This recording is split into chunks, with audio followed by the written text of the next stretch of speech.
Our last speaker before our summation speaker is Carrienne Rendbo. She is going to probably blow your mind. She's, no pressure.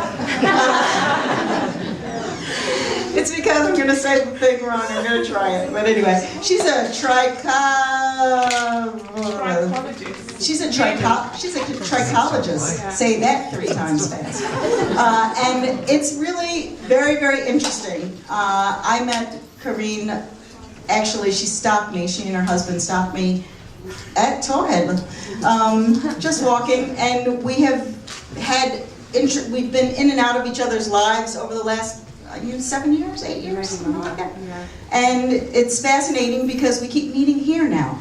So anyway, without further ado, she was here for Food for Thought. For last month, she was the guest of the month, and now she's going to share with you her story and a little bit about trichology. Please come up and say.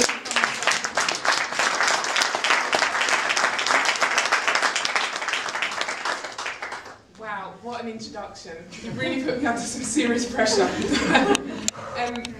I feel really honoured to be in this room talking to all of you. You, Ambassador, I've met you before, and so many amazing women and men in this room. So thank you for taking the time to listen. My name's Carrienne, if you didn't catch that before, and I'm not a trichologist yet. I'm a student trichologist. I'm on my way. And for those of you that don't know what that is, what is it? Yeah, it is the study of diseases and conditions of the hair and scalp.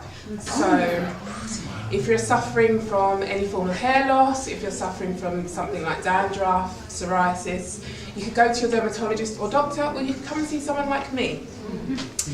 But I'm not actually going to talk about trichology today. Yeah, just thank you for having me, and Ambassador, it's lovely to see you again.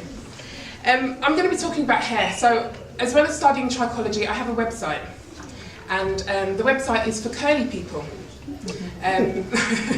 So basically, if you've got curly hair and you're struggling with it, you would come and see someone like me. You would access my website where there's lots of information and products. I run workshops at the weekend where I teach you how to take care of your hair. And I fell into it kind of by accident, because many years ago I started losing my hair. And I started losing my hairline, and it was from all the things that I was doing to it, all the weaves and extensions that I was wearing, and I didn't really know how to take care of it. So let me just give you a little bit of history. In terms of African culture, hair has always been very much a part of our culture. Centuries ago, you know, with our hair, it would tell people about your status, where you were from, what tribe you were in. Our hair spoke volumes, no pun intended.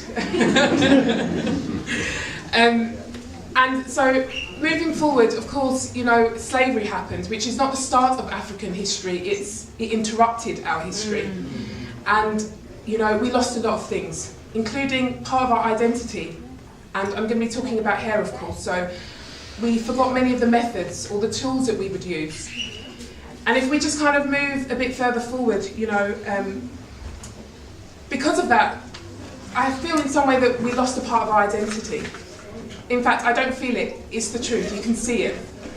And so after slavery, you know, the Eurocentric ideals took place. So we tried to find ourselves in these Eurocentric ideals that didn't really work for us.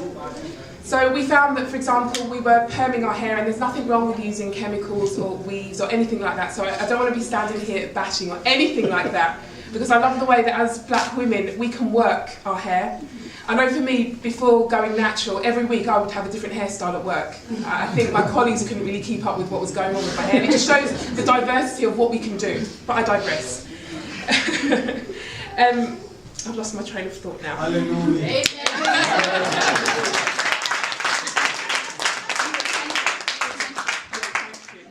I knew it was good that you were seeing at the front.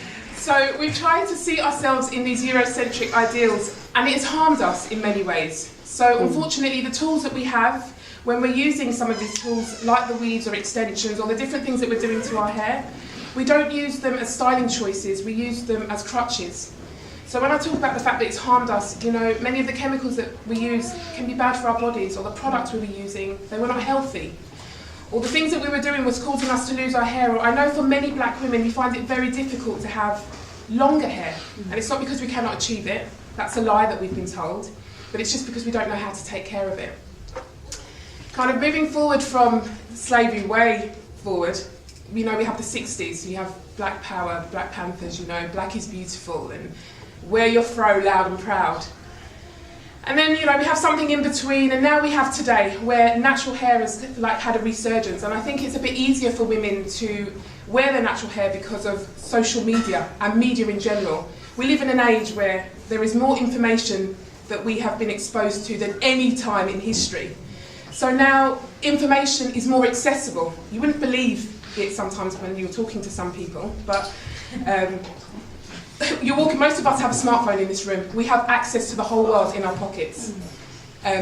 So this is where my company was born. So just kind of going back, I started I Love Natural Hair because I was losing my hair. And I remember saying to my friend, what am I going to do?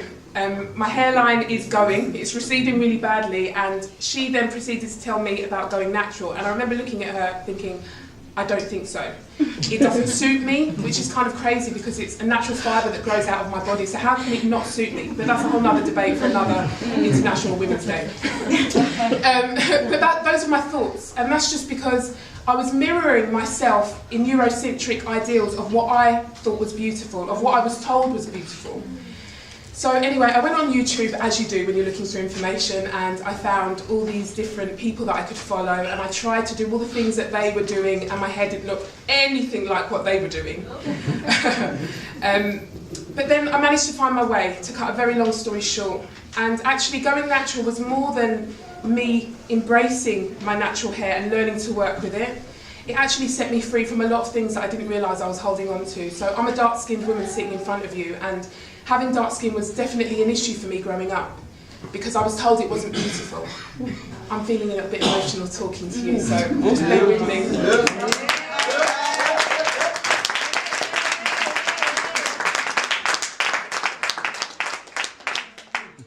So going natural broke a lot of things for me. It was more than just me embracing my naturalness. It was me looking in the mirror saying, I am black and I am beautiful. And what grows out of my hair, whether it's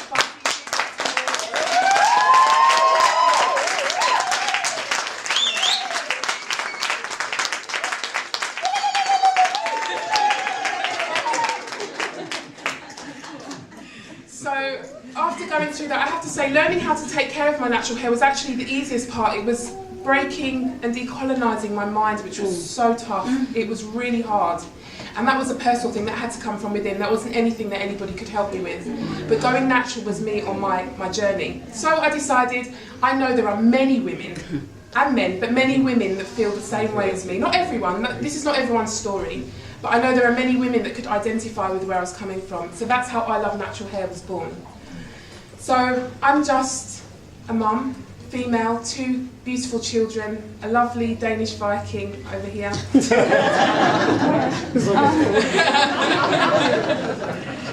Trying to empower other women, and I put in brackets now because it's not just for women, but most of my audience are women.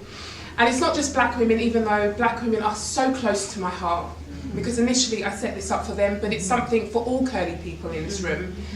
I want to empower women for 2 reasons. One, to let you know that you are enough. More than enough. I'm telling you, more than enough. And just to let them know that, yeah, sorry, just bear with me. You're enough.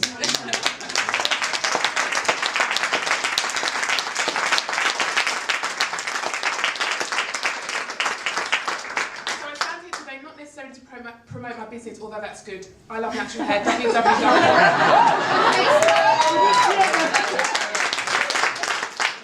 But actually, is to say to you, I'll ask you, what is in your hand?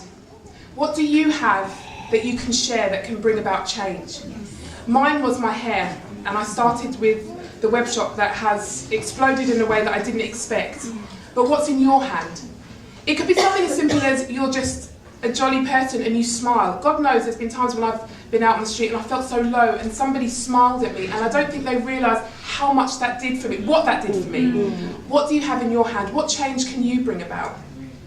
So if you get anything from this, I hope that it's that you'll walk away and just ask yourself, what's in my hand? And then how can I use it to bring about change? Because we can all bring about change in this room. So thank you for having me.